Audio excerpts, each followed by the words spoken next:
Hi, everybody. Thank you so much for tuning in to another Morgan James book launch. My name's Jim Howard. I'm the publisher for Morgan James, and today we've got an incredible fiction author to introduce you to. She's one of my favorite genres of books to read, and I can't wait to dig into this one and find out how this story unfolds. So today we have Nancy Jo Wilson, and Nancy Hello. is the author of Lost in the System. So Nancy, thank you for taking the time to talk with us today. There it is. Hi. Oh man, I am excited to talk with you. I know when we talked way back when this process all started, this is one of those books that has so many different parts to it and the way it Yeah, travels, but more importantly, I think the way the story has these poignant lessons that someone can learn even while they're enjoying reading this fiction story right. of this traveler and this journey and this unique adventure that he goes through. So yeah, when did you start writing? Like, is this natural for you? Is it something you've always done, or is it new? As far as the actual pen to paper, when I could write, but really my whole life, especially when I was a little girl, I would get just lost in my own imagination and in these worlds that like I was creating, and my parents would even have trouble like out of it because I was just world building, and my dad would call it cruising Venus. And so now I feel like, I'm still cruising Venus, but it's called writing and I get paid for it. So there's nothing better than that. Bonus. Exactly. Yes. Yeah. uh, that's awesome. So this story, like I Mhm. led in with, it's a unique journey. It's this interesting untangling of events and lessons learned along the way. But what inspired you to write Lost in the System? Um, there are a couple things. So I'll go with the obvious first. Believe it or not, street names become names in my stories a lot. So if you're from Jacksonville, Florida, and you read my first book, you'll recognize a lot of names from downtown streets are names of my characters. And I was driving down San Jose Boulevard and I passed a street sign that said Smullian. And I just immediately had this thought, oh, he's mischievous. And in that part of town, some of the streets are actually like U's or horseshoes. So then I passed it a second time, the name. And when I passed it the second time, I like had this whole thought of, this is someone that would like to get in trouble, but for some reason they can't. Hmm. And I had this idea of a person who was a different person every day in my head for quite a while, but it didn't have enough form.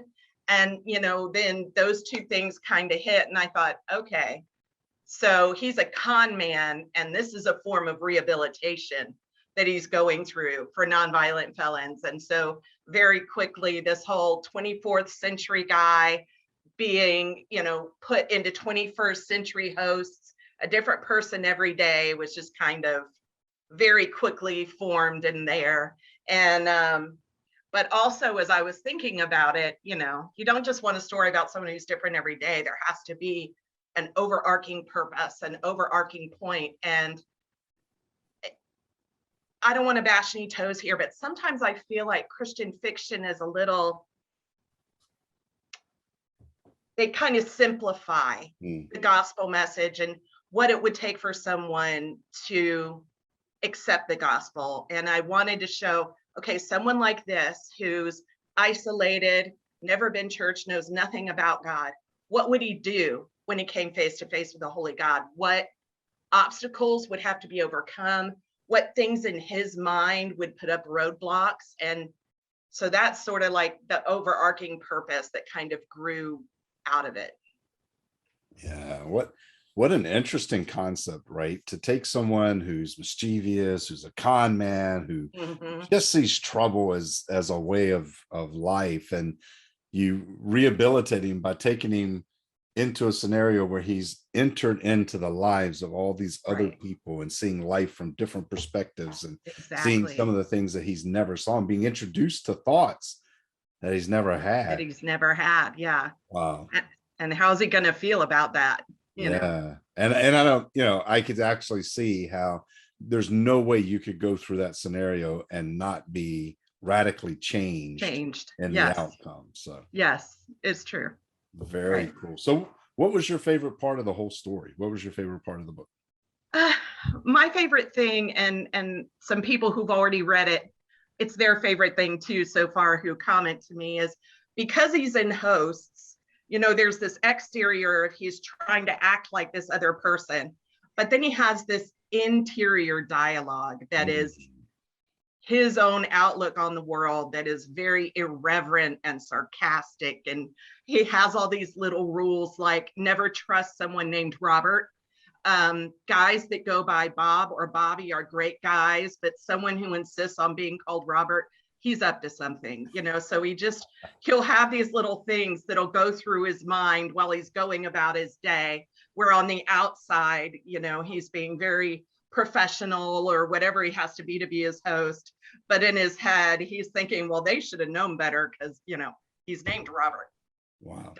And it's just, so it was just a lot of fun writing this just very irreverent person who really says whatever he thinks and doesn't feel bound in his conversation. And it's a lot of fun.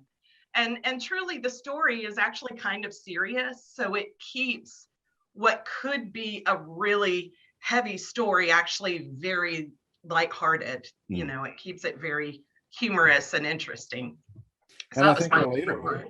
Yeah. And I think very relatable. I think at times, don't we all put those masks on where we're seeing the world Definitely. through the eyes, and we're portraying this person who gets it and understands it and is right along with it. And inside we're Yes. just like, yeah. Yeah, no.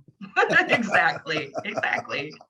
And that's how he is. And yeah, so he is a lot of fun. I call him, that writing type of a charming rogue. That's exactly what he is. You can't help but like him, and he'll say, I'm not a bad guy. This is his excuse for conning. I'm not a bad guy. I have rules. I don't grift anyone who can't afford it or who doesn't deserve it. So, what I do is fine. The ultimate justification. Exactly. Yes. Yes. I have my own standards of life. Oh, that is amazing. So guys out there watching, I can tell you right now, this is an amazing book. And as you can see, just by a little bit of conversation that we've had here so far, this character is so relatable and so real. And the journey that he takes is so revealing that I don't think you could read this book and not fully understand the message behind it. And that's where the power lies for this book. It's not just a fun read. It's not just an entertaining read, but there's a powerful, life-changing message hidden in the tapestry of the story. And it's I tried. No, you did phenomenal. So Nancy, I know people are watching today and they're going to want to know more. They're going to want to know more about the story or more about what you're doing. What's the best way for someone watching today to connect with you? Sure. My website is nancyjowilsonauthor.com. And you can also find my author page on Facebook is also Nancy Jo Wilson Author. So those are two really great ways to find out exactly what's going on in my life and what I'm up to. Yeah. Awesome. And I'll put a link here below the video so you guys can just check that out, and it'll make it super easy for you to get connected to Nancy and see everything that she has going on there. And I encourage you, grab a copy of this book, share it with a friend. You can get it everywhere books are sold. So anywhere that you buy your books from, grab a copy of Lost in the System. You won't regret it, I promise. And there it is. Beautiful book, beautiful story. So Nancy, thank you for being diligent in your writing, right? And finding inspiration in the least expected places. But then when you have that inspiration, being willing to move forward with it. So many people will let inspiration die on the vine, but an author takes it and puts it to life in words. And you've done that so well with this book. And I'm excited to see what happens as people get it in their hands. So thank you for that. Me too. Thank you. And thank you guys for watching today.